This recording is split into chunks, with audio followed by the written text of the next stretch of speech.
Two of Australia's conservative religious leaders have claimed there are health risks associated with gay and lesbian lifestyles. Anglican Archbishop Peter Jensen and the Australian Christian lobby's Jim Wallace say there's a silence surrounding the issue, but gay and lesbian researchers have questioned the claims and the ultimate motivations behind them. John Stewart reports. Last night on Q&A, the Anglican Archbishop of Sydney, Peter Jensen, said it's time to have a debate about health and gay lifestyles. What I want to say is that as far as I can see by trying to get to the facts, the lifespan of practising gays is significantly shorter than the ordinary so-called heterosexual man.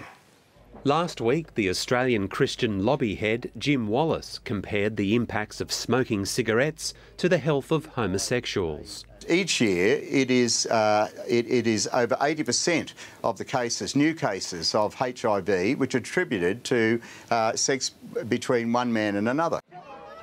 The Prime Minister condemned the comments and cancelled her plans to speak at the Christian lobby's national conference.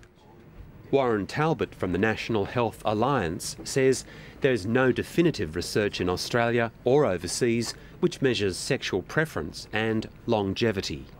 There's very much a lack of information concerning life expectancy for LGBTI people, for lesbian, gay, bisexual, transgender and intersex people.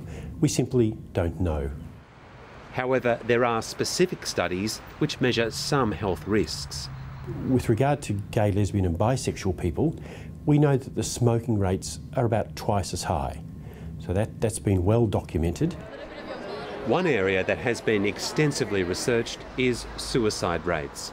The suicide information is quite robust now, and we have data which suggest that for gay, lesbian and bisexual people, suicidality could be 3 times that of the general population, and for transgender Australians could be as high as 14 times the general population. Oh, you freak!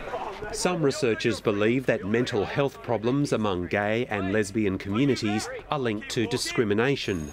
Our data showed that while LGBT people over the last 5 to 6 years, their general health has started to approach that of the population as a whole, they still continue to experience increased risk of a range of mental health problems, the major ones being depression, anxiety and generalised psychological distress.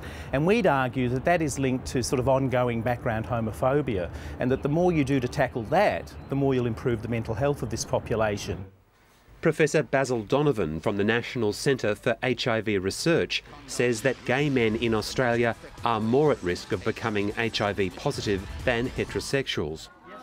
But that's not the story in all countries. In Thailand and parts of Africa, the virus has had a bigger impact on heterosexual communities. 20 years ago, overwhelmingly, the people most at risk were what we call the lower-end sex workers and rural heterosexual males who frequented those sex workers. So it was a heterosexual epidemic for at least a decade. Both Jim Wallace and Archbishop Jensen say that health and homosexuality are a taboo subject, and they are speaking out so that young people can be better informed about their choices. I can't get a discussion going on this because it's a forbidden subject. But some gay and lesbian organisations say the religious leaders' comments are politically motivated and divisive. They see homosexuality as an abomination. You know, if that's your starting point, everything you think and do will be twisted. Yes, a lot of things have changed, but I still think there's this ingrained background homophobia, and I think the fact that people of fairly major organisations can come out and equate someone's sexual expression and orientation with smoking just shows you how deeply embedded some of these prejudices remain. Gay and lesbian groups are calling on the federal government to use the next census to ask more questions about sexual orientation and health. John Stewart, Lateline.